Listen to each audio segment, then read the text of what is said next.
Looking back some 13 billion years, NASA's Hubble Space Telescope offers a glimpse of the early universe, revealing countless galaxies in a tiny area of sky. Galaxies are the visible foundation of the universe, each one a collection of stars, planets, gas, dust, and dark matter, held together by gravity. Hubble's observations give us insight into how galaxies form, grow, and evolve through time.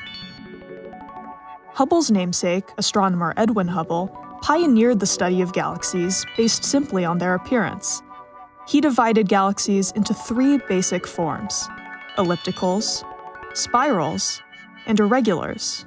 Labeled the tuning fork diagram, Edwin Hubble's basic arrangement is still in use today.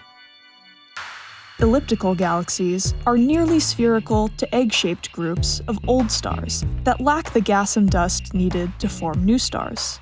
Rotation doesn't play a big part in their shape. The movements of their stars, often in long oval orbits, determines an elliptical shape. Elliptical galaxies are often near the center of galaxy clusters, suggesting they may form when galaxies merge. The best-known galaxies are spirals. The center of a spiral galaxy has a large, roughly spherical swarm of stars called a bulge. This bulge looks similar to an elliptical galaxy, but spirals differ from ellipticals because they rotate. Rotation gives spiral galaxies the flat disk that holds their spiral-shaped arms. Unlike ellipticals, spirals have a mix of young and old stars. Star formation in spirals is similar to a traffic jam on the interstate. Like cars on the highway, slower-moving matter in the spiral's disk creates a bottleneck, concentrating star-forming gas and dust along the inner part of their spiral arms. This traffic jam of matter can get so dense that it gravitationally collapses, creating new stars. Spiral galaxies are subdivided into unbarred and barred, and organized by the size of their central bulge and how tightly their arms are wound. Bars form in spiral galaxies when star orbits become unstable and stretched out.